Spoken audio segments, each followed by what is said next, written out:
to Purple Noon, a podcast.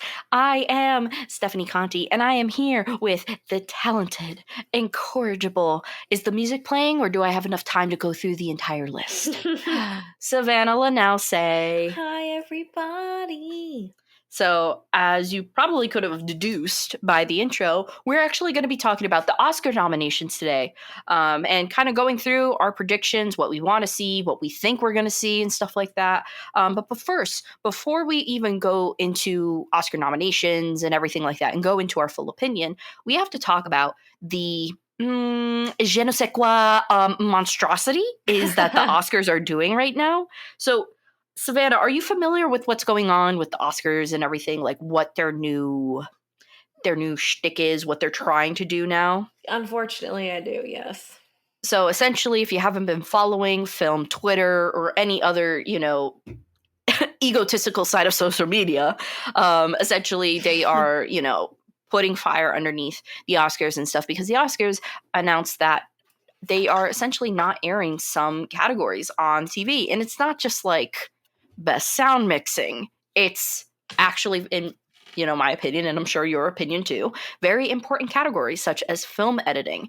And I think even like costume design and stuff like that, like a bunch of categories are not going to be shown as televised, which I do not agree with, because those are some of the most important features when it comes to the Oscars. What are your thoughts on it?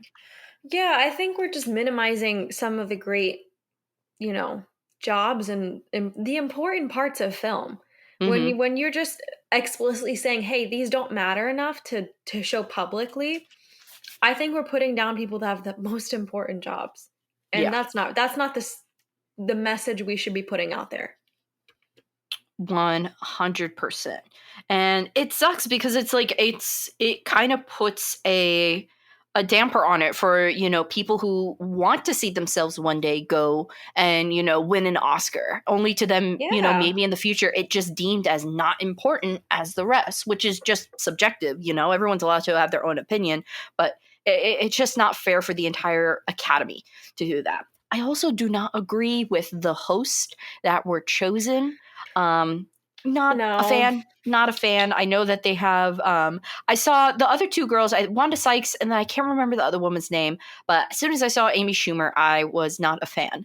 And simply just because I'm not a fan of Amy Schumer. I think she really lost a lot of my respect when, I don't know if you saw when she did like the roast of Steve-O. It was the roast of Charlie Sheen, but Steve-O was there. Okay. Do you recall that? No, I don't know anything about that. So it was the roast of Charlie Sheen, but she decided to pick on Steve-O because he was there attending and stuff.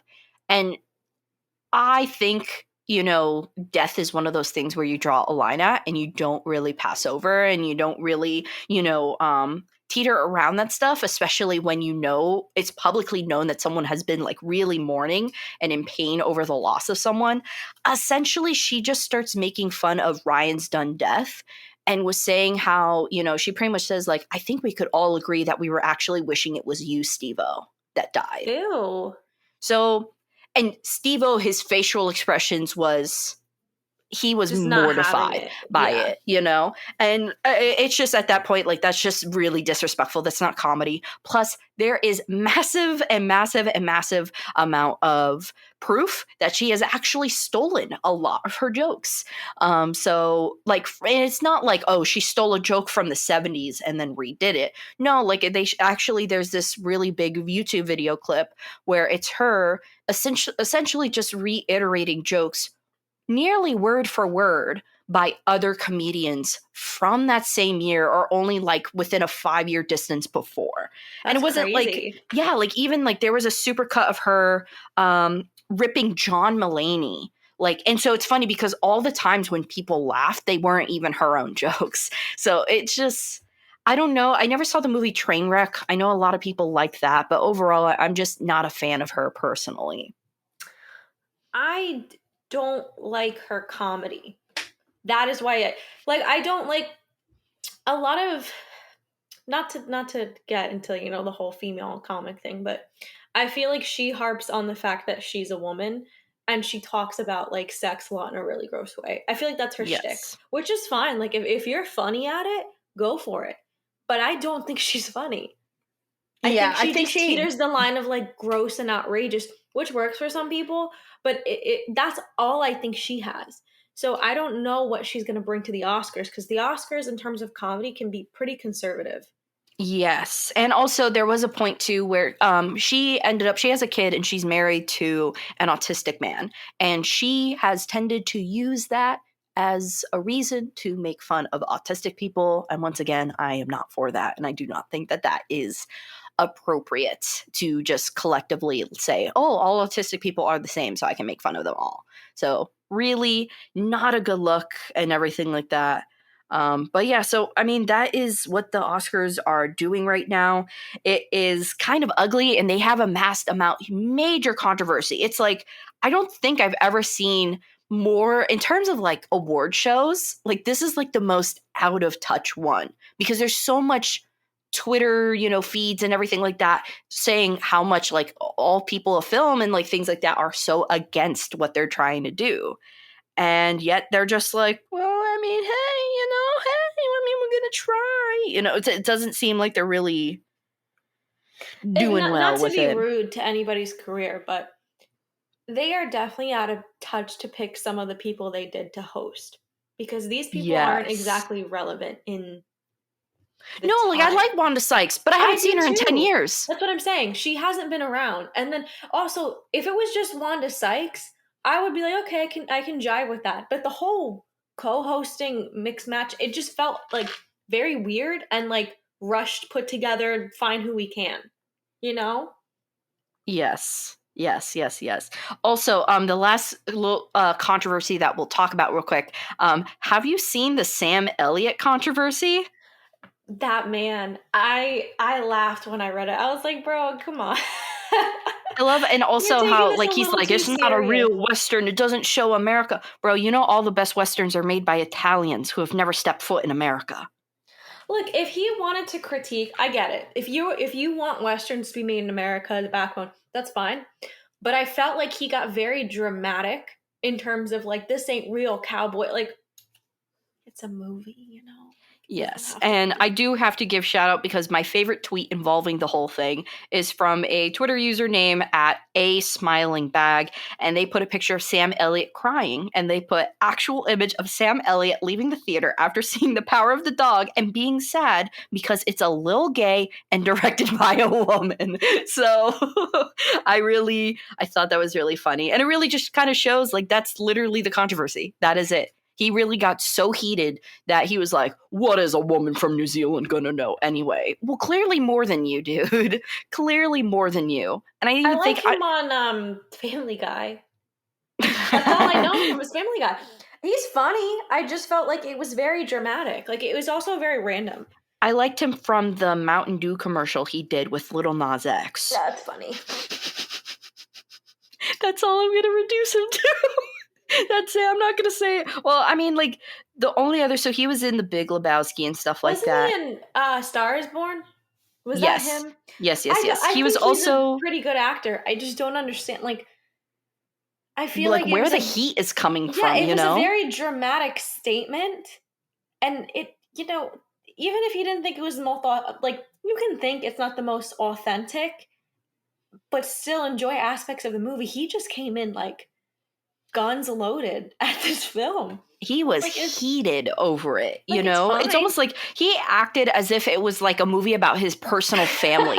They decided to make it like, let's say they changed the character of him in his life and then, made it a gay story instead. That's how he made it seem like, and that's very telling. That's very telling of Sam Elliott to do, That's really funny. Like, don't you think? What was his exact quote? Do you know? Yeah, I could pull it up real quick. So it was just the most goofiest thing ever. Like, it really was just like, it's one thing to say like, Sam Elliott, you could have easily just said, I don't think that this is a realistic interpretation of, cowboys. Why do you could have just said that? Whatever her name is, Jane or something. You don't have to come out everybody and the whole country of New Zealand for this cowboy film. Yeah, and so essentially, let's see. Yeah, he said when asked about it, he said, you want to talk about that piece of shit, referring to the movie. And Elliott described Campion as a brilliant director and said he loved her previous work, but he questioned her perspective. What does this... Hold on, let me do my Sam Elliott impression. What does this woman from down there, New Zealand, know about the American West? I Sorry, can't. okay, I'm gonna keep going. And why did she shoot this movie? Sorry, I changed accents. In New Zealand and call it Montana and say, this is the way it was. That rubbed me the wrong way, pal. So that... Wait, I'm sorry, but how do you know it was New... If they didn't tell you it was New Zealand, could you really know that was New Zealand? Do you know what I'm saying? If they told me that was shot in the middle of Whoville, Montana, I would have been like, yes. How do you know? He's like, and he explains, he's like, well, I'm from Texas, and this ain't accurate. Bro, this is 1930s. You weren't even a thought then. You need to relax, okay? And so here's the rest of the quote. He says, he said he just came from Texas, where I was hanging out with my families, not men, but families, big, long, extended, multiple generation families that made their living in their lives. We're all about being cowboys. Elliott likened the cowboys in The Power of the Dog to Chippendale dancers. They're all running around in chaps and no shirts. There are all these allusions to homosexuality throughout the fucking movie, is what he said. So that was what I went a little bit Scottish there at the end, but I think we got it because his anger proceeded from country to Scottish because that's just how it occurs. I don't know. I think he could have just left it as like, yeah, it wasn't that authentic to me. He really like cut throat this film. I did not like it. He Jesus, okay. Maybe it was one of those things where it was kind of like maybe like a Pierce Morgan and then the princess type of situation, not the princess, but what's her name, Meghan Markle situation. Yeah. Maybe it was that, like maybe he was hitting up Jane Campion at a bar and she was like, no thanks. And now years later he's like, I got all this repression because she made a homosexual film. It's just so crazy. He took it very personal. That's what I'm saying. Did. Like it was like, a personal attack on his family when really like also it is not like Jane. He took that like how I took Malcolm and Marie. So no, but it's not like this was also like a book. Take it up with the book. She didn't like come up with these characters. Yes, of course she had like, some creative things. I'm sure she did, but this is a book. So you need to talk to the author of this book, and then you don't like that it's in New Zealand, fine, cool. Yeah, this was not a personal attack on him. Back at him. I'm sorry, dude, but your whole Mountain Dew Little Nas X type of thing was not very realistic either. So check yourself before you wreck yourself. He took that too. That was too much. Way too much. It was just so unnecessary. Oh, what? Tell me about the movies you've been in. Tombstone? Get out of here. Come on. Somebody tell him, make a Western then. Do it. Roadhouse? Go ahead. We'll make a Western and tell us your interpretation of cowboys. Yeah, we'll make a Western. We'll star him and he'll never be shown in the movie because all men died before they reached his age back in that day. So good luck with your little empty credit if you really want realistic. Come on, Sam, chill out. Chill crazy. Out, Sam.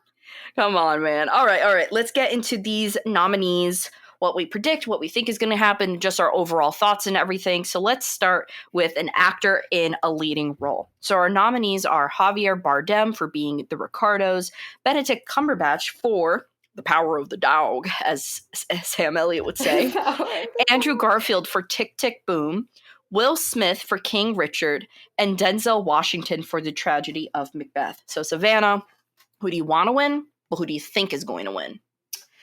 I would really like to see Denzel get it, but I feel like this is going to be like a three-way thing. I think Will Smith actually does have a very good chance of winning this year, and so does Benedict Cumberbatch.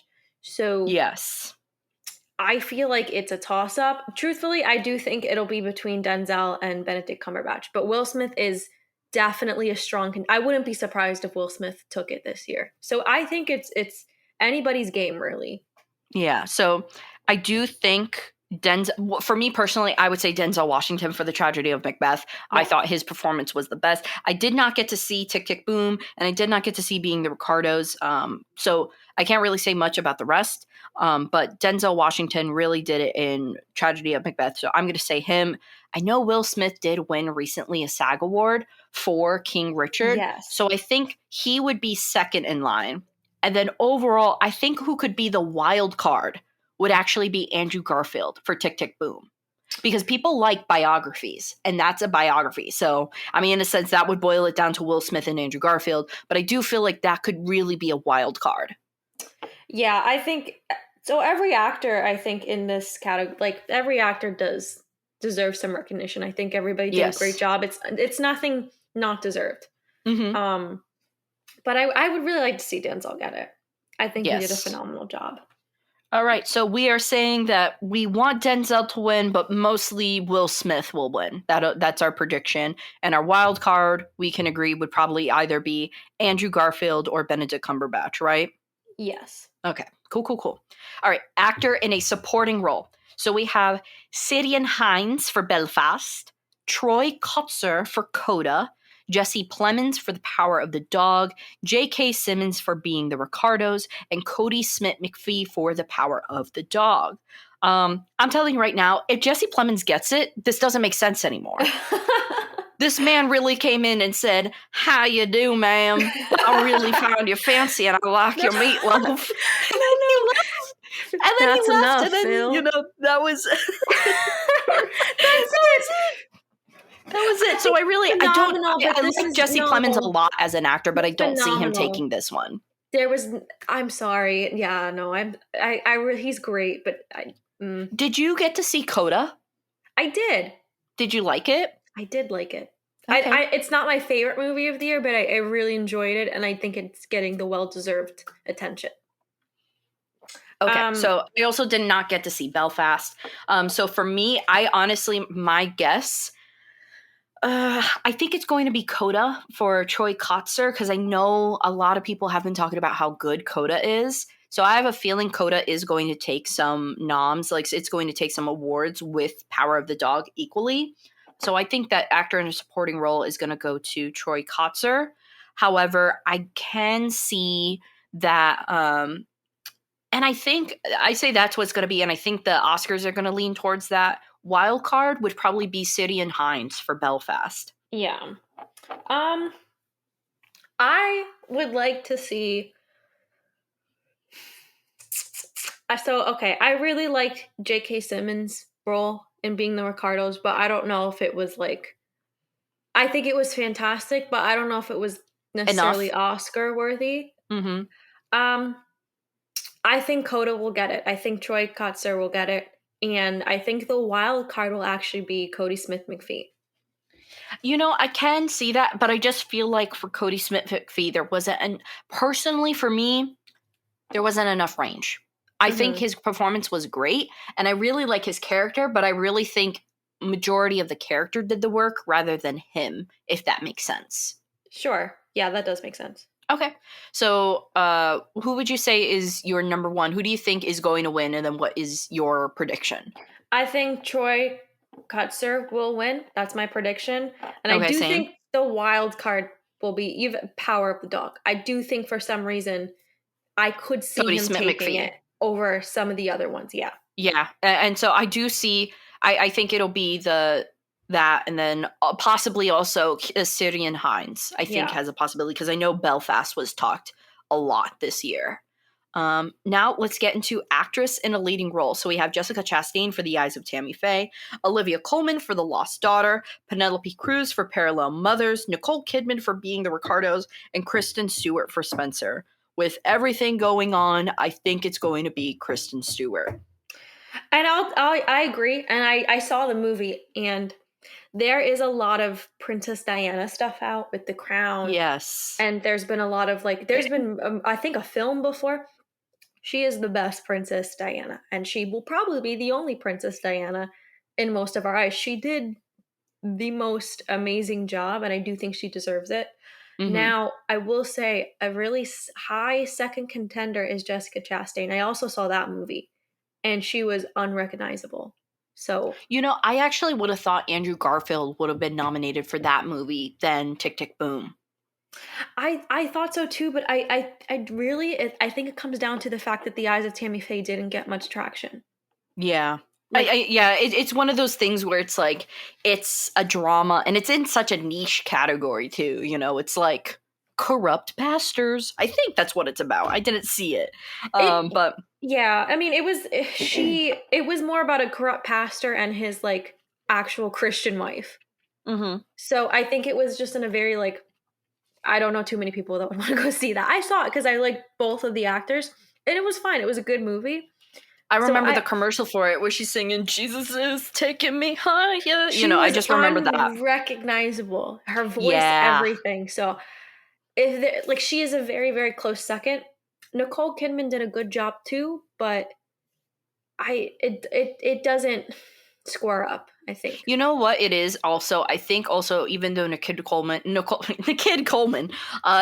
Kidman did a really good job, because I did see most of Being the Ricardos. Mhm. Um, yeah, I saw like half of it.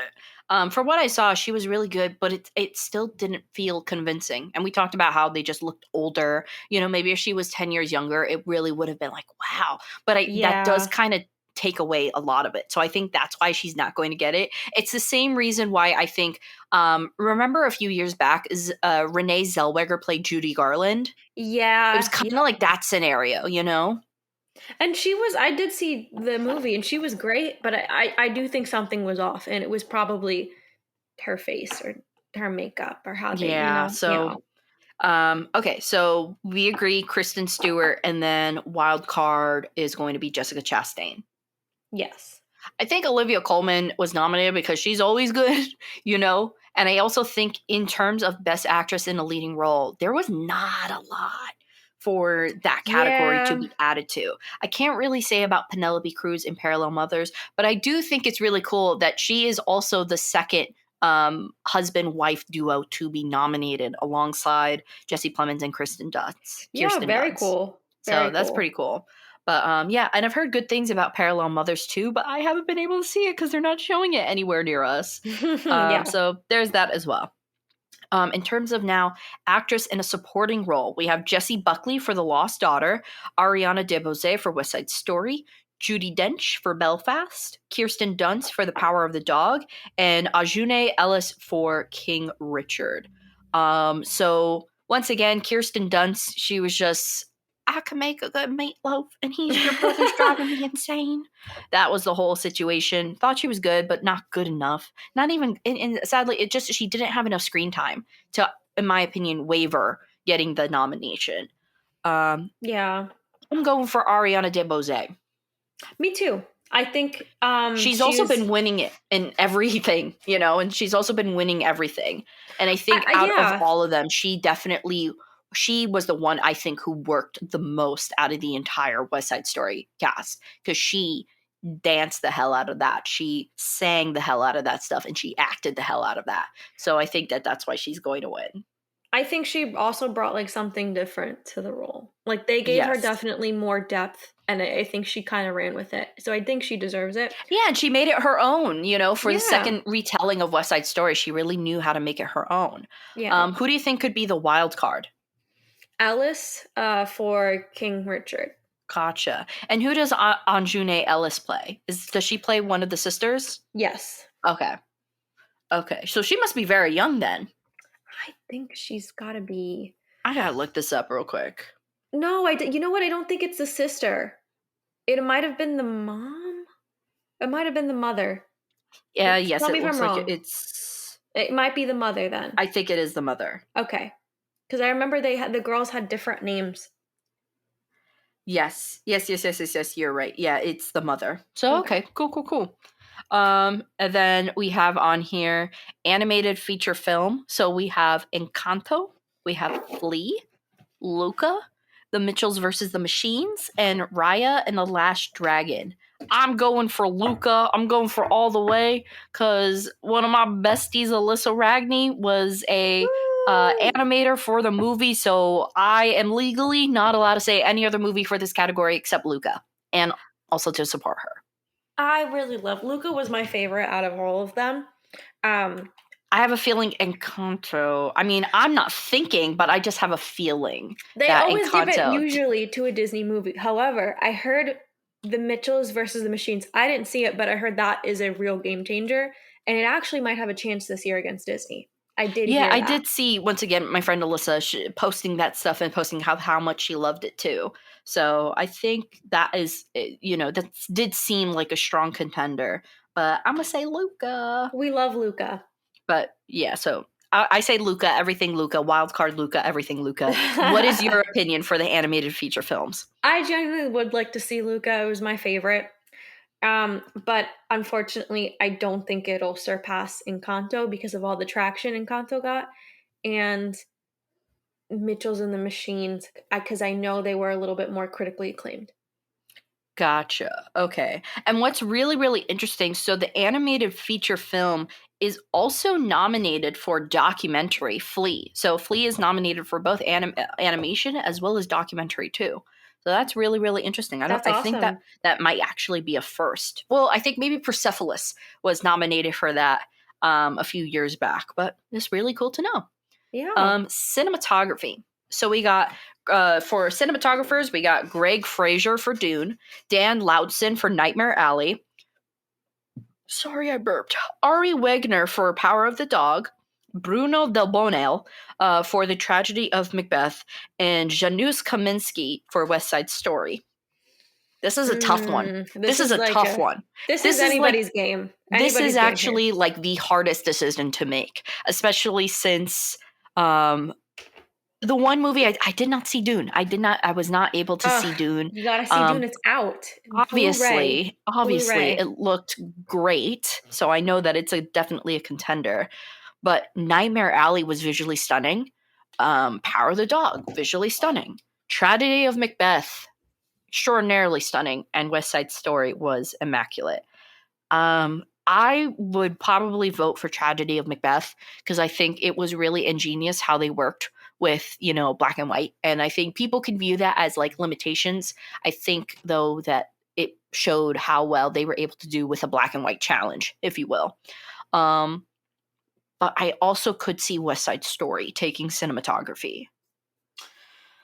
I really do think every one of these cinematographers deserve it, but yes, I think it'll be I genuinely think it'll be between West Side Story and Dune, and I would pick West Side Story. Gotcha. Do you think Nightmare Alley or Tragedy of Macbeth could be a wild card, though? I actually think Power of the Dog would be the wild card. I have because the area. I think for me, the reason why, because cinematographers are essentially the people. Not many people know what cinematographers do. Directors talk to the cinematographer. So if the director says, "I envision this," the cinematographers make it happen. Yeah. So I think even though Power of the Dog is beautiful film and stuff like that, part of me wonders if that's also just due to location rather than cinematography, which it still makes it a beautiful film. But I'm very partial to, I've also shot on black and white before, so I know how tough it is to shoot on black and white. Sure. And because a lot of people think it's easy and it's not. So that's why I'll also say Tragedy of Macbeth, because it's hard to make, especially now since we have color, black and white interesting. And Tragedy of Macbeth makes black and white interesting. So I'm going to go for that one. Okay, so we got costume design. So we have Cruella by the costume designer is Jenny Bavon. We have Siriano. Oh Lord, this is a great name. Massimo Contini Parini and Jacqueline Duran. We have the costume design for Dune by Jacqueline West and Robert Morgan. Luis Sequeira for Sequeira? I think for it's Nightmare Sequeira. Alley. Isn't that partially your husband's last name? Yeah. Gotcha. But I never refer to him as that partial last name. No, I don't either. And then West Side Story, Paul Tazewell. I think this has to go to Nightmare. Oh no, this has got to go to West Side Story. I agree. Yeah. I think Dune is very like futuristic garb. A lot of mundane tones and stuff, and it still looked pretty cool. But I think West Side Story was explicitly harder because of how vivid everything was. Yeah, I agree. I think West Side Story will get And it. also the fact that they had to pick all these outfits and design them and everything like that, and still keep everything up and fitted for dancing and singing and all the running and stuff like that. Yeah, So yeah. I'm going to go with West Side Story. However, I do think Dune could have a shot as well. Uh, I West Side Story. I actually think maybe Cruella, because that's the only other, like, Siriano is period pieces, and Nightmare Alley was cool, but also a period piece. Um, but I think Cruella had more of the outrageous costuming, so maybe Cruella, but I do think it will mostly go to West Side Story. Gotcha. Okay. Okay. Next, we have the category of directing. So the nominees are going to be Kenneth Branagh for Belfast, Reizuki Hamaguchi for Drive My Car, PTA for Licorice Pizza, The Power of the Dog for Jane Campion, and Steven Spielberg West Side Story. I personally think, so I have not seen Drive My Car. They have not shown it in our area. I've been very sad because I want to see it. I I think you know think where it might be on. Let me look it up. It might be on HBO. Oh, I know. Oh, yes, yes, yes. I think it comes out in a few weeks on HBO. We Before gotta the Oscars, it watch does. it. We gotta watch it. So, I think based on the hype that that film is getting, I think that has a great chance. However, my personal pick would have to be West Side Story. Now, I will say something. I think, even though I haven't seen the movie, I am going to speak freely about this. I think Licorice Pizza needs to be taken off this list, and it needs to be replaced with The Tragedy of Macbeth. Yeah. No competition. Um, No competition whatsoever. I haven't even seen the movie, but no competition.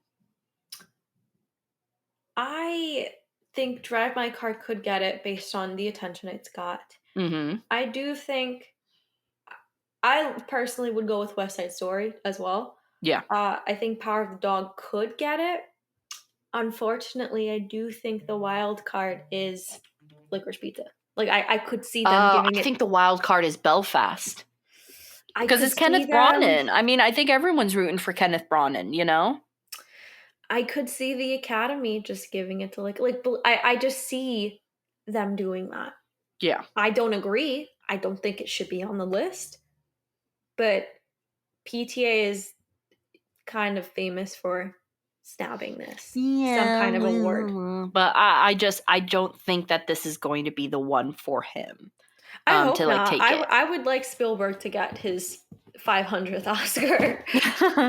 But you know what? It's well deserved too. Like that, Yeah. I think out of all the movies, I think West Side Story really did have the most love poured into it from cinematography, from directing and stuff. Like you could genuinely tell it was a project that was very well cared for, you know? Yeah. Yes. All right. So we do have some documentary categories. Have you seen any of the documentaries listed? Because I personally have not. And I don't think it's Unfortunately, fair to randomly vote, you know, based on the I name. I have not. So we should probably move on. Okay, so we are going to skip documentary feature and documentary short. That does not mean, though, that if we did not have the chance to watch it, that we would not watch it. We would Oh totally yeah, watch it. no. Yeah. Film editing. So, film editing, we have Hank Corwin for Don't Look Up, Joe Walker for Dune. Why did I say Walker like that? My lord. Pamela Martin for King Richard, Peter Scabarus for The Power of the Dog, and Myron Kernstein and Andrew Weisblum for Tick Tick Boom. So I was not expecting Tick Tick Boom to be a part of film editing on here. I definitely thought probably I actually thought like maybe Nightmare Alley and movies similar like the drama pieces that we have would be more up there. So Yeah. what do you think could be a good contender for film editing? Um, probably Dune. I would And have to say Dune as maybe well. Power of the Dog. I don't like I'm gonna be very vocal about this. I did not like Don't Look Up. Okay. I did not like it. I thought the movie was not good. Very pandering. And good acting. Film editing, I don't see personally it. I don't see why they're on the list. So not Don't Look Up. Tick Tick Mm-hmm. Boom, I imagine I haven't seen it, so I don't know. But it would probably for me between Power of the Dog and Dune. Okay. I'm probably going to go with Dune just because, in terms of editing, right? In terms of editing, when you compare all these films, even just little portions of it, Dune, I would have to argue, is significantly harder to edit because you're editing in a lot of green screen. You're editing in a lot of things that are not there, that are supposed to be there in the film and stuff. So that's why I would think Dune, just because overall it was a tougher challenge to do, you know? Yeah, I could see that. So I personally have not. I do want to talk about international feature films. I just want to talk about them because I kind of want to start a conversation because I really want to know what people think is the best one. Like Yeah. what, you know, because they do seem very interesting. So obviously, Drive My Car is nominated for Japan, and it looks extremely interesting. And it's going to be on HBO Max soon. So when it gets on, we will watch it then. Um, Denmark. Denmark apparently made Flea, the animation film. So that's really impressive that it's not only nominated for Best Animation Film, it's also nominated for Best Documentary and Best International Feature Film. That's so that awesome. really heightens how much of a competitor it is to Disney/Pixar films. That's great. Yeah. And then there's also another movie called The Hand of God, which I did hear very, very good things about. As well as I heard great things about The Worst Person in the World. I've They were heard actually great showing it things. at AMC, and I saw the posters for it, and I was like, that looks interesting. I kind of want to see it. So I have heard exceptional reviews on The Worst Person in the World. Yeah, me too. So out of all of these, I can't really say, like, what do you think? I mean, you could say which one you think is going to win. I think it's going to be Drive My Car just based on the buzz about it. But out of all of these, like, which ones are you, like, the most excited to see when they're available? I'm excited to see The Worst Person in the World because I've only heard good things about it. As for Gotcha. Drive My Car, it's interesting because it's very critically acclaimed, and I have heard good things about it, but I have heard from the common, like, also people on Twitter that it's a little slow. Gotcha. But I've only heard good things about The Worst Person in the World, so I'm very excited to see that. I also think, isn't it a comedy? Is it not? Did I get that Drive wrong? My Car? No, Worst Person in the World. Oh, I believe so. And I think that's kind of big. Mm-hmm. Because For sure. comedies usually don't make it into the, award shows, at least for the Oscars. And so just letting you know that Denmark film Flea, it is about the true story of a man, Amin, on the verge of marriage who compels him to reveal his hidden past for the first time. Oh, I've seen the trailer for this. I have. Yes, it looks really great. And for The Worst Person in the World,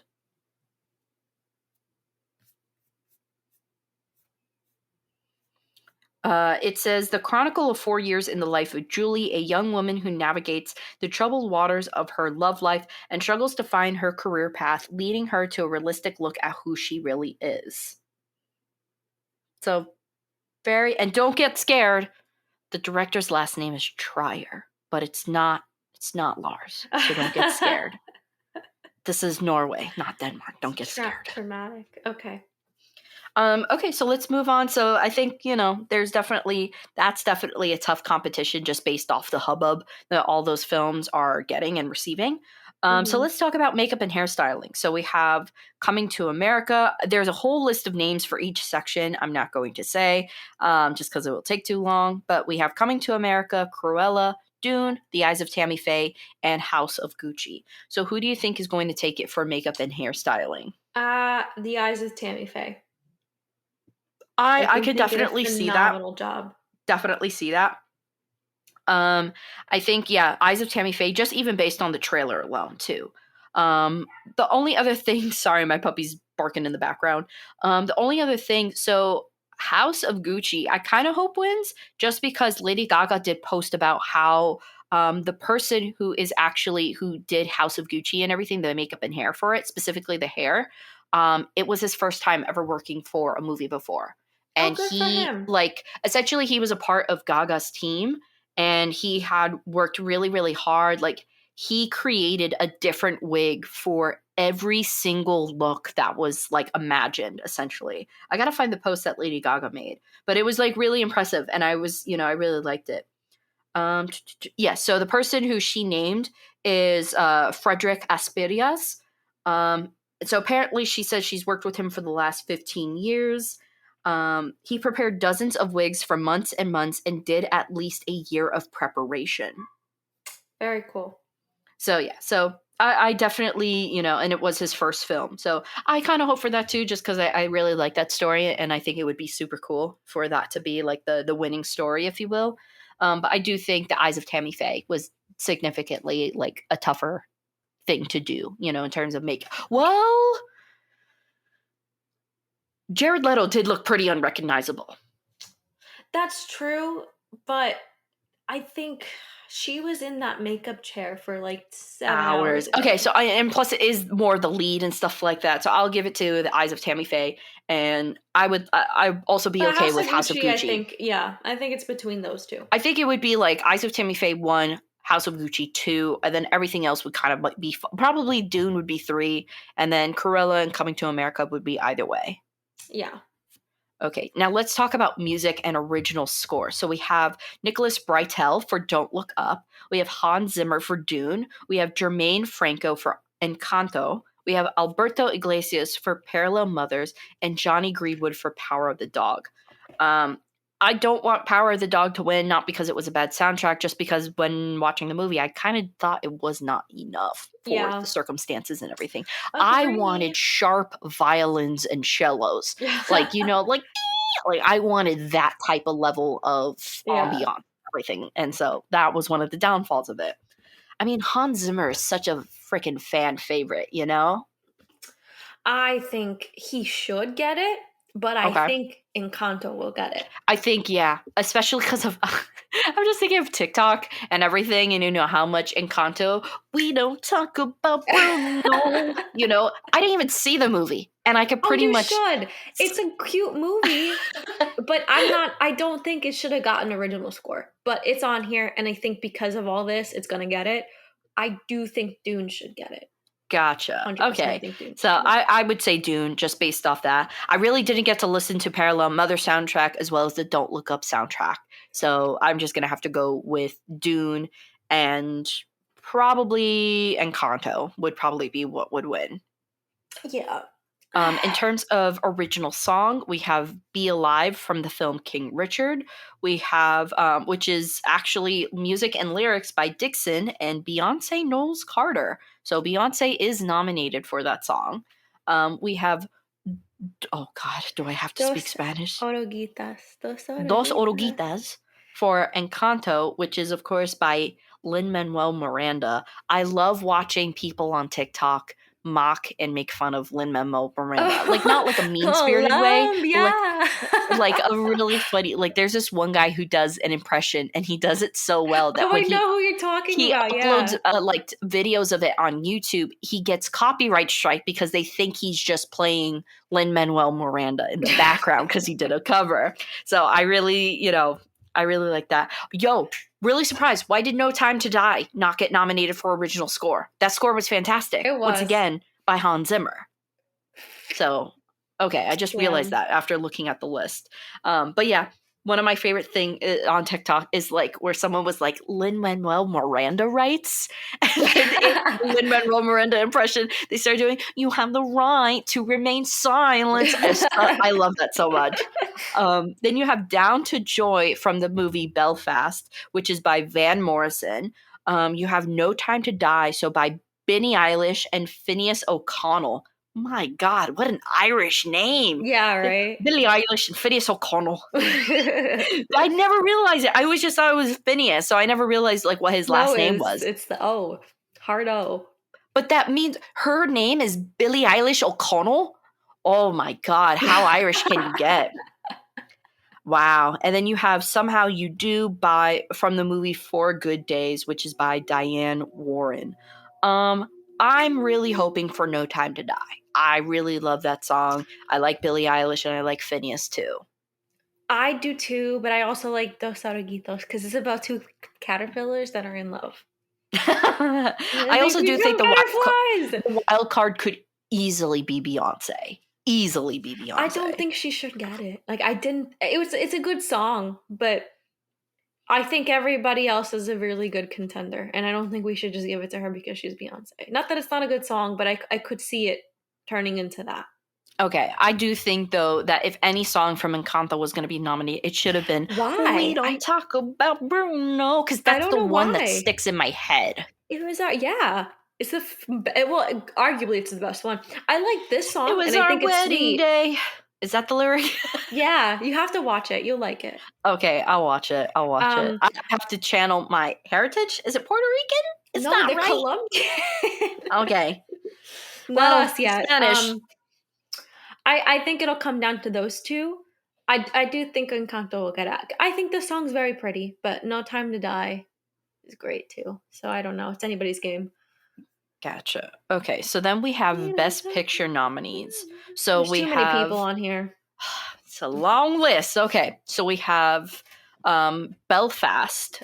So the producers are nominated. So that includes Laura Berwick, Kenneth Branagh, Becca Kavovic, Tamara Thomas, and then we have Coda, which is Felipe Rossellet, Fabrice Gianfermi, Patrick Washburger. Don't Look Up, Adam McKay and Kevin Messick. Drive My Car, Teruhisu Yamamoto. Yep. Dune, Mary Parent. That sounds like a fake name. Yeah. Mary Parent. Denis Villeneuve and Cale Boyder. Okay. Now I'm just judging these people's names. I'm sorry. You have King Richard, Tim White, Trevor White, and Will Smith. Licorice Pizza, Sarah Murphy, Adam Somner, and Paul Thomas Anderson. Nightmare Alley, Guillermo del Toro, J. Miles Dale, and Bradley Cooper, because you know he likes to get his hands and then produces. We have The Power of the Dog, Jane Campion, Tanya Seghachian, Emile Yes, right? Shermaine, Ian Canning, and Roger Frappier. And then for West Side Story, we have Steven Spielberg and Christy Makosoko Krieger. So this is the best picture. This is the best of the best for the year of 2022. And I hate to say it, it falls short. There's one too many on this list. There's I'm one not too gonna many, lie. and they didn't even get in all the best ones. So for sure, 100%, the Tragedy of Macbeth should have been on here. Should have replaced Don't Look Up. Didn't like Don't Look Up. As well as I really do think compare it, like thinking of all of these films and stuff, I do think Red Rocket easily could have contended for Best Picture. May have not won, but I think it easily could have been on here on the list. I think he should have gotten it for directing. For directing, yes. Yeah. Or even Best Screenplay, which we haven't even gotten to yet. This list is weird. This list is jacked. I hate the way it's made. I think it's too much. Like, I think we could have, not that a lot of these films are fantastic, but of course, I do not think every single movie on this, like, they didn't need to put 10 movies on this list. Like, we love Nightmare Alley, but I think we can both agree that we don't think that Nightmare Alley is going to be seen as good as, like, like, people are not going to think of how good it is like we think.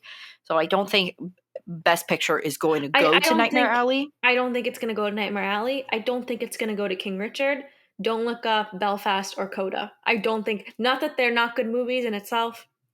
The real competition is West Side Story, Power of the Dog, Dune, and Drive My Car. Yes.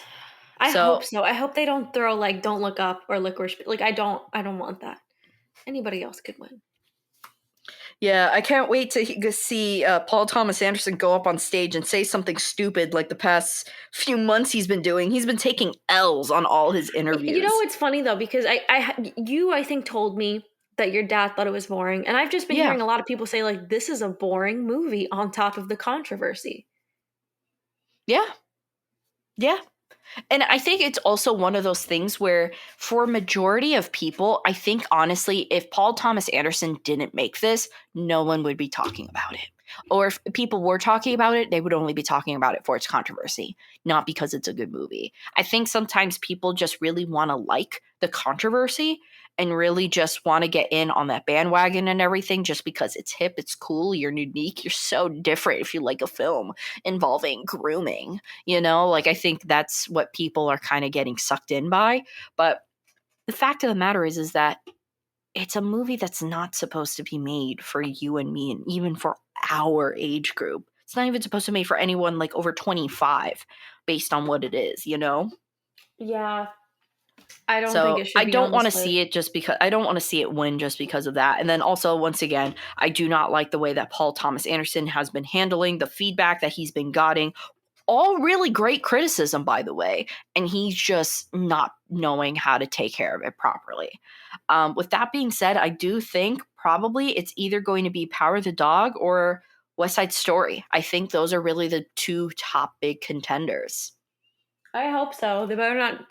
Stephanie, if Don't Look Up gets it, I will have to like get on this podcast and rant for an hour. So, and then hated I that also movie think that so there much. could be a wild card. And the reason why I say this is because a few years ago, do you remember, what was the movie? It was the movie about priests sexually molesting children, and it was Doubt. nominated for so much, and it was nominated for Best Picture, and the only thing it won was Best Picture, and it lost every other category. It Spotlight. was Doubt. Spotlight or Doubt? Oh my god, there's so many movies about priests. I think it was Spotlight. I did like Spotlight. I did like Spotlight a lot. I think, but no one was expecting that to win the Best Picture award. So I think that this year, I think there's going to be another wild card thing like that. Okay. And I think it's going. I think Belfast is going to take an L on every category except Best Picture. My gut and my groin is telling me that Belfast is going to take this home. I could be wrong and stupid, as I have been before, but something's telling me that a Spotlight type of thing is going to happen, and we're gonna. Because how else is the Oscars going to get hubbub? They got to really throw us some curve, you know, and they're going to be like, oh, yeah, you thought Dune was going to win? West Side Story? No, Belfast. You know what? I can get down with Belfast. So I think that's going to be their wild card, and I think that's going to be the outcome. I think it would be cool to see, but, you know, it would be definitely very interesting. Yeah. No, I'll get down with Belfast. So what would be your personal pick? I would say West Side Story. I think West Side Story, or even something like Dune, I wouldn't mind seeing win, but I would personally like to see West Side Story get it. Gotcha. So let me ask you this. Is Dune as good as Prisoners? I don't think you can compare. I think it's different because Dune is like very science fiction. I don't think there is a need for that intensity that Prisoners has. So I think it's very hard to compare movies like that. I think Dune in its element is the best. Then let me ask you this. How about isolate the directing? Isolate the directing from Denis Villeneuve. What do you think is better? Again, it's hard because when you look at the acting and when you look at like the storylines, you're talking about like two different worlds. Yeah, Prisoners I can see that. is a fantastic like crime thriller, and then Dune is like science fiction sand, you know, like a little slow burn. It's quiet. So it's hard because I think they're good on it. I think they're both good in its element. I think the real question would be like, is Dune the best? I think Dune is the best science fiction film in a very long time. And I think it's going to revive that genre. That's honestly, why I say it. David Lynch supremacy. I'm sorry, Misty. I think David Lynch had good intentions, but he tried to stuff like. Do you know that someone actually told him, like, he was doing a panel and someone was like, Dune is my favorite movie, and he pretty much said, like, don't talk to me. Like, he was so, like, he hates that movie, what he made. He was poor. He does not talk about it. He did his best, and I really like Kyle MacLachlan. Oh. Kyle MacLachlan, young Kyle MacLachlan, has nothing on Timothy Chalamet. Oh. Little Timothy Charlemagne. Little Timmy By the Tam. way, so I just saw apparently West Side Story is now available on Disney Plus and HBO Max, as well as Drive My Car is available now on HBO Max. Woo! So no excuses. I think West Side Story overall, though, hits every mark. Yeah.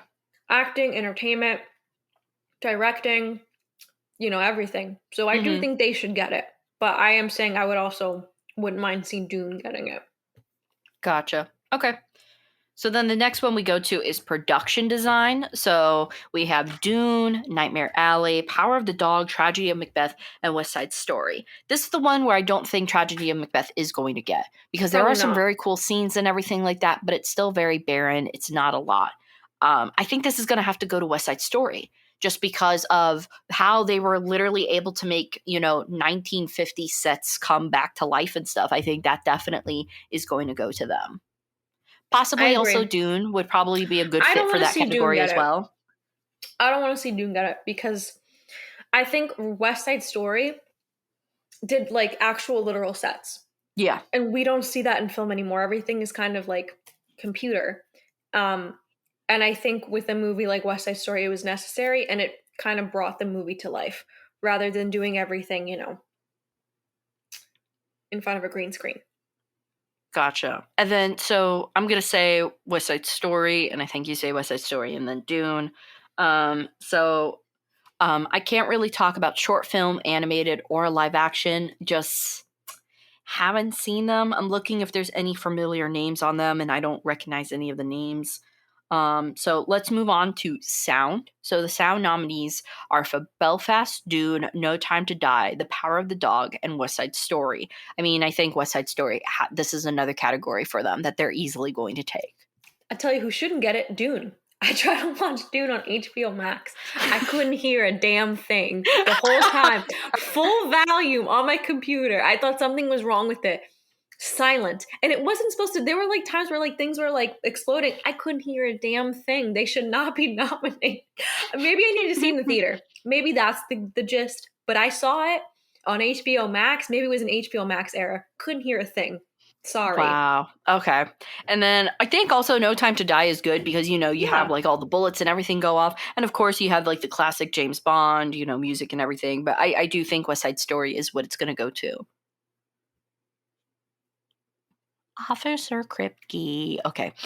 So for visual effects, we have Dune, Free Guy, No Time to Die, Shang-Chi and the Legends of the Ten Rings, and Spider-Man No Way Home. This is another really tough category because all of these have exceptional, visual effects for it.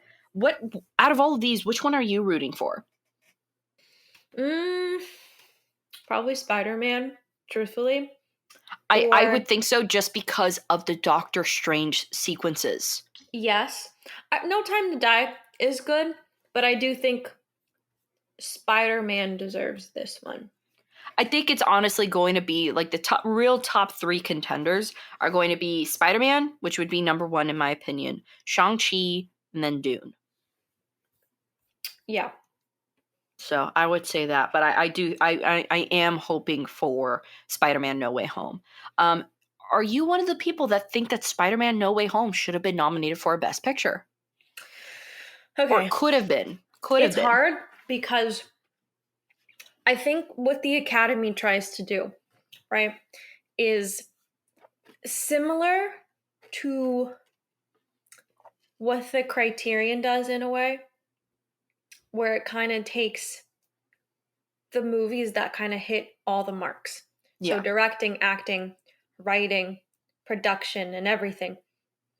And although I don't think every film deserved to be on the Best Picture list, I don't think Spider-Man hits all the marks.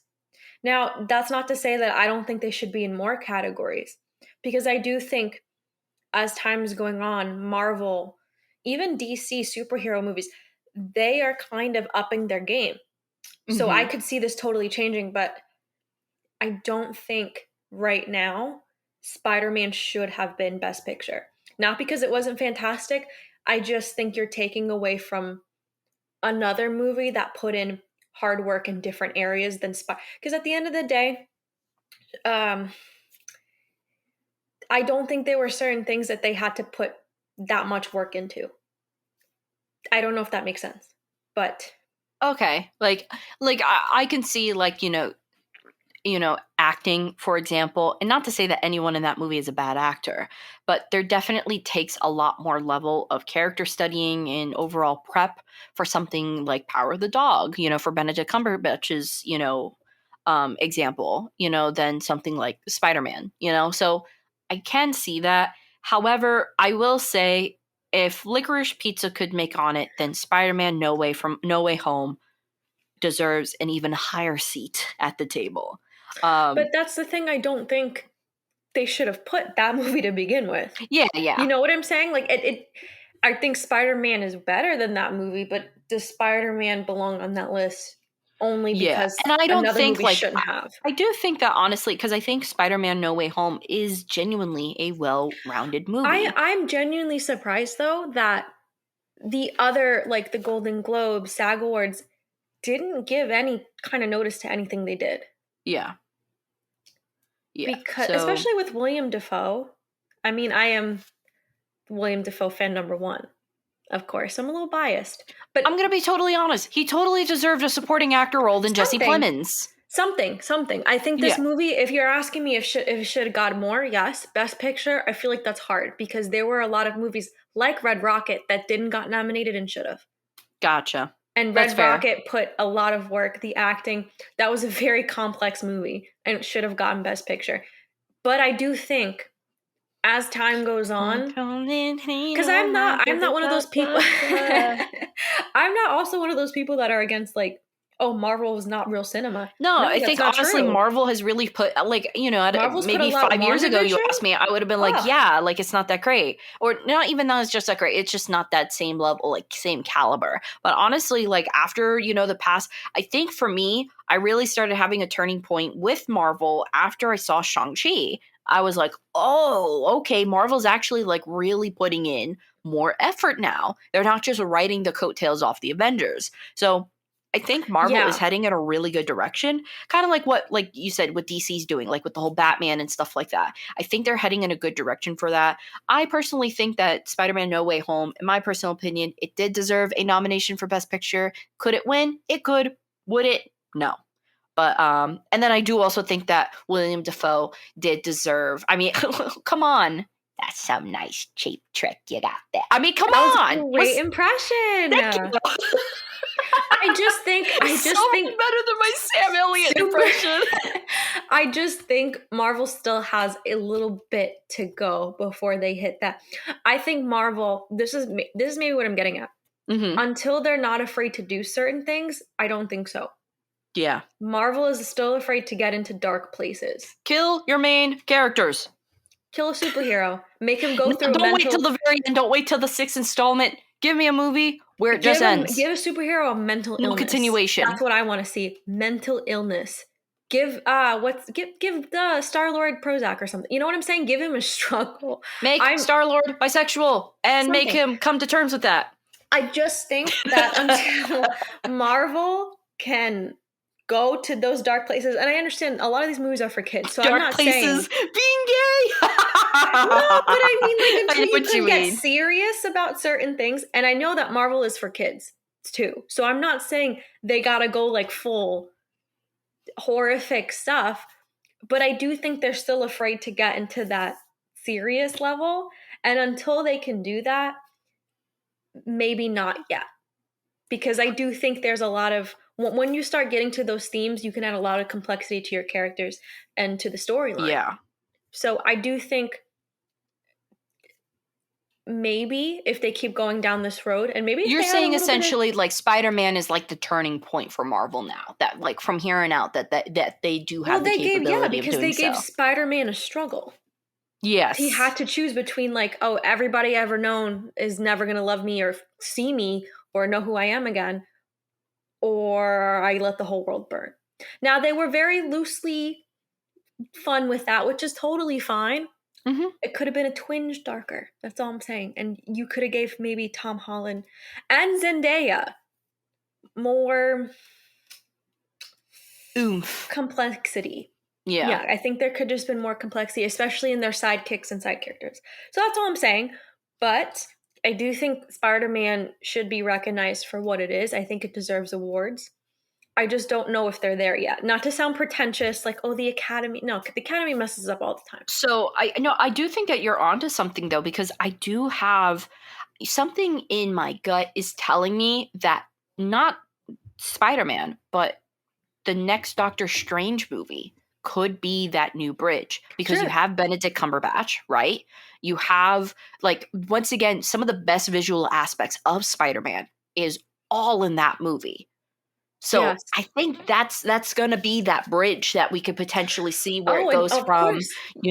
Marvel now going real cinema, that real good cinema that we enjoy. I don't think the Academy could ignore it for much longer. I also Yes. think because WandaVision won a ton of awards at the Emmys, Oh, because WandaVision got dark. yes. Yes, yes, WandaVision yes. got dark and she was very complex. So I think if they start bringing that into their films, yes, Yeah, absolutely. because I do think, honestly, for TV shows and everything, but honestly, in terms of Marvel overall, WandaVision is the best project that they've done, because it is Yeah. so well rounded and it covers so much stuff, and they were not afraid, because since you had so many different episodes and stuff like that, they essentially had more time to play around with things that normally they would be afraid to play around with. So I totally agree on that. If we can start, applying those kind of tactics from WandaVision into their movies, I think also too they're realizing, like, oh, they can still make money if they don't make children's movies at the end of the day, I mean, look at Batman. Many Batman movies have always teetered on the rate, like Joker was R-rated and it's still extremely popular despite it being R-rated, kids can still dress up as Joker or Batman, whatever it may be. So I think also there's that too, I think we need to realize there's also enough content out for children in terms of superhero stuff. Oh, Like there's Cocomelon? Cocomelon. No. No, there's just years and years of like the kiddish Batman and like Batman from 1997 and the Superman. Teen And Titans Go! there's nothing wrong with making films that are family oriented. And I think that's what Marvel goes for. And that's totally fine. But they did it through WandaVision. They can do it again. Yeah. WandaVision was not this crazy adult, there were but they were complex themes that we understand. And then kids can also enjoy because they're superheroes and fighting. So I think they kind of cracked the code with that show. If they can keep doing that, Yep. and bringing that complexity and darkness into their characters while also having light moments, yeah, why not? Put them in the Oscars. 100%. I also do think the acting is something Yes. that needs to be dialed up a little bit more for, like, look, did I cry when, Aunt, what's her name? May. Aunt May, I almost said Mary. Aunt May, when she got it. But honestly, I honestly would have preferred it if she got, like, original Spider-Man style, the Green Goblin's little craft just shoves right into her and pierces her spleen and her liver simultaneously. That would have made me cry. Do the stuff that is making me cry while watching Euphoria and apply it to Marvel. Go dark. Make me sob. Make me angry. Go ahead. Play with my emotions. I want Marvel to do so. I think they are definitely heading in that direction. And I don't think the Academy can ignore superheroes for that much longer. One more thing. I think Spider-Man had a fantastic soundtrack, especially for Best Original Song. When the night is taken over and the moon's banger. That had such a great soundtrack, okay? No, I think this movie should have been recognized a little bit more during award season. For sure. All William right, let's Dafoe get got into... nothing. I'm very upset constantly. It's a nice cheap trick you got there, Oscars. That man did Nightmare Alley, this, and he was also in another movie at some point. I watched him like 3 movies this year. What's going on? He is working his little he's working bony ass off. His defussy off. And it's not How old it's is not he? being... Homie's like 68. Oh my god. I think he is actually 68. Am I right on that? 66. Not there yet. Okay. So he's 66. So But yeah, he's getting up there, you know, give him some recognition. And also, you know what? Props to Pacino. Props for Pacino. 80-something years old. I think he's 80. Okay, genuinely, if anyone was going to be nominated for House of Gucci, and we'll talk about this more when we actually talk about House of Gucci, it should have been Al Pacino. It should have been Al Pacino's. Yes. 100%. Yeah. Also, you're right. Pacino working his Gucci off too in all of this. Are you kidding me? He's going to be on Succession? Ugh. The man, okay, but are we getting him back for Hunter season 2? I don't know. What's going on with that, by the way? What's going happening? on with that? Where is it? But yeah, Al Pacino, like, he's not slowing down. And it's crazy because he went through a period where he like slowed down, I would say, like in the early 2010s. Now he's ramping it up. He's everywhere.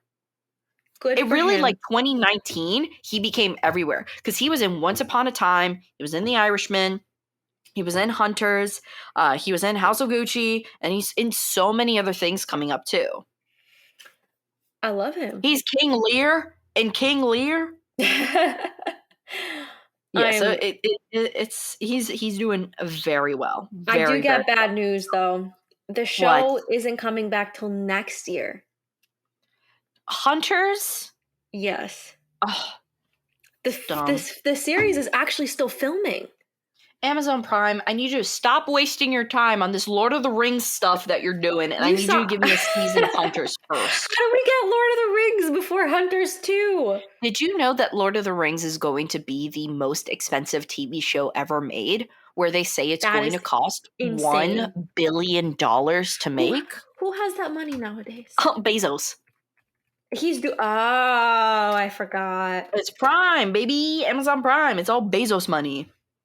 I like that they're keeping. I really hope one of the theme parks makes the little Hobbit area. I'd like to go to the Shire. That's New Zealand. The entire country of New Zealand. You're gonna get to bring a little bit of that to Florida. Just Lord of the Rings, you know? You just want to live in a little underground bunker hole. We got Harry Potter. I don't see why we can't also have Lord of the Rings. That's valid. That's totally valid. But all right, let's move on to our last two categories. So we have Best Adapted Screenplay. So the nominees are Coda by C.N. Heater. We have Drive My Car by Raizuki Hamaguchi and Takamasa Oe. We also have John Spates, Denis Villeneuve, and Eric Roth for Dune. We have Maggie Gyllenhaal for The Lost Daughter, and Jane Campion for Power of the Dog. I really don't know enough about The Lost Daughter, and I don't hear enough about the hype about it to actually think that it's going to get anything. I think probably Dune is going to get it. I've never read any of these books, but I assume Dune too. Okay. Because of how I've heard it's very accurate to the books, at least. Gotcha. And then so for Best Original Screenplay, we have Belfast, written by Kenneth Branagh, Don't Look Up by Adam McKay and David Sirota. We have King Richard, which is by Zach Balan, Licorice Pizza, which is PTA, and The Worst Person in the World, Eskil Vogt and Joachim Trier. So I feel like maybe possibly because Worst Person in the World made their way onto here, that it could be a possibility of it.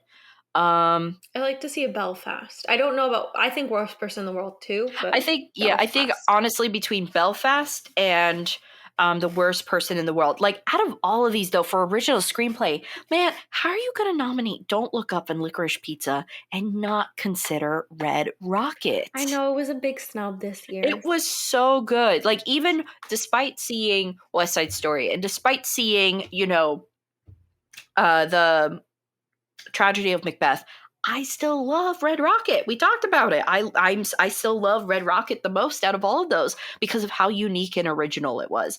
So it really did deserve a spot on there without a doubt. And arguably, I feel like adapted screenplay could have also been Tragedy of Macbeth too. But then again, I don't think did they really? I never read Macbeth before the original. Yeah, you're right. I don't know. Yes, I don't know if it was verbatim, then I could understand why it was not, applied. But it's interesting because Sean Baker has never gotten any recognition from the Oscars. He has not, and that's From anything he's disgusting. done. But the only thing is, William Dafoe was nominated for Best Supporting for Florida Project. That's what I'm saying. I feel like it's a direct snub. What's going on, guys? Is because obviously the Oscars have no taste if they're going to put Amy Poehler on the front run. Come on. What else is Sean Baker? Do you know what else his next thing is? I am not too familiar. I can look it up real quick and see if he has anything planned. Else? Maybe not, honestly, because that just came out. Let's see. So in terms of, no, it looks like right now. Oh so my he God, probably he's from does have. New Jersey. Yes. We're homies. What is it with us and our proximity to New Jersey-based directors? I don't know. I mean, I'm from New Jersey, so I'm excited to see somebody else is from New Jersey. So I'm like, But yeah. Anyway, New Jersey. But yeah, so else? that is all. No, that is it. So that is our complete Oscar rundown. Let us know what you guys thought. If we mentioned any movies that we may have said that it was, that we didn't get a chance to see and stuff like that, please comment down below your thoughts and everything.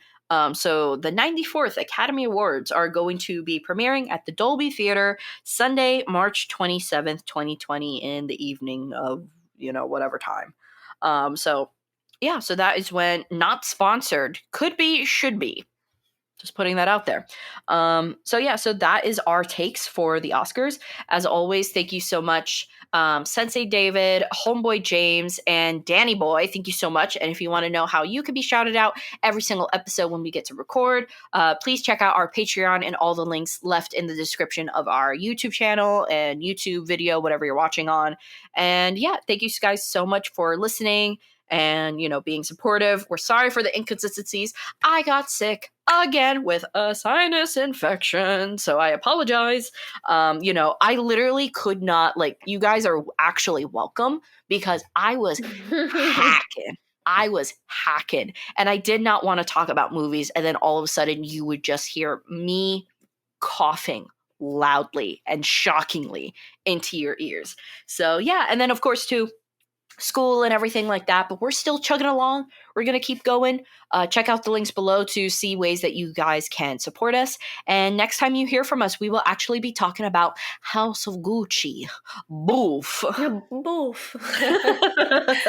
All right. See you then. Bye-bye.